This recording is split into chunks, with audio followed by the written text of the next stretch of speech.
গাজা যুদ্ধ এখন বেশ নাটকীয়তার সাথে মধ্যপ্রাচ্যের অন্য অনেক এলাকায় ছড়িয়ে পড়েছে। উত্তেজনা ছড়িয়ে পড়েছে অন্যান্য দেশেও। আমেরিকার মদতপুষ্ট দক্ষিণ কোরিয়ার হুঁশিয়ারিতে কড়া বার্তা দিলেন উত্তর কোরিয়ার নেতা কিম।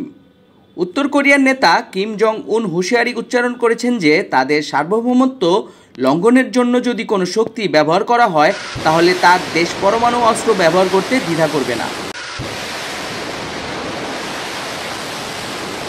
এদিকে রাশিয়ার সাথেও নিয়মিত যোগাযোগ রাখছে দেশটি। অভিযোগ আসছে রাশিয়া ও উত্তর কোরিয়া ফিলিস্তিনের পক্ষে কাজ করছে।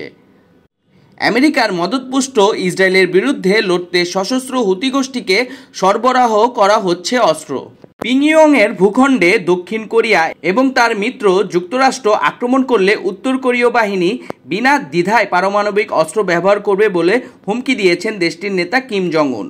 শুক্রবার দেশটির রাষ্ট্রীয় সংবাদ মাধ্যম কেসিএনএ এমনই প্রতিবেদন প্রকাশ করেছে।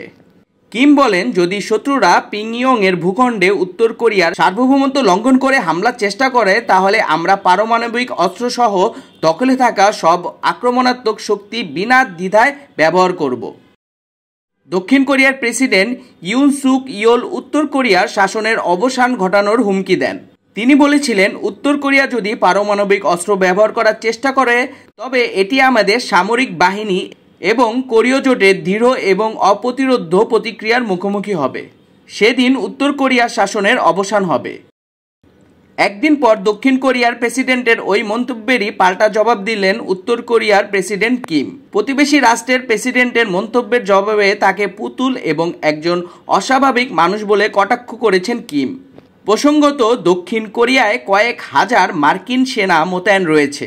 দেশটির নিজস্ব কোনো পারমাণবিক অস্ত্র নেই, তবে তারা মার্কিন যুক্তরাষ্ট্রের সামরিক সহায়তা পেয়ে থাকে।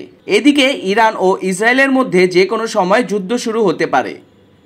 ক্রমাগত মধ্যপ্রাচ্যের একটি সর্বাত্মক যুদ্ধের দিকে এগিয়ে যাচ্ছে বলে মনে করছেন অনেকে।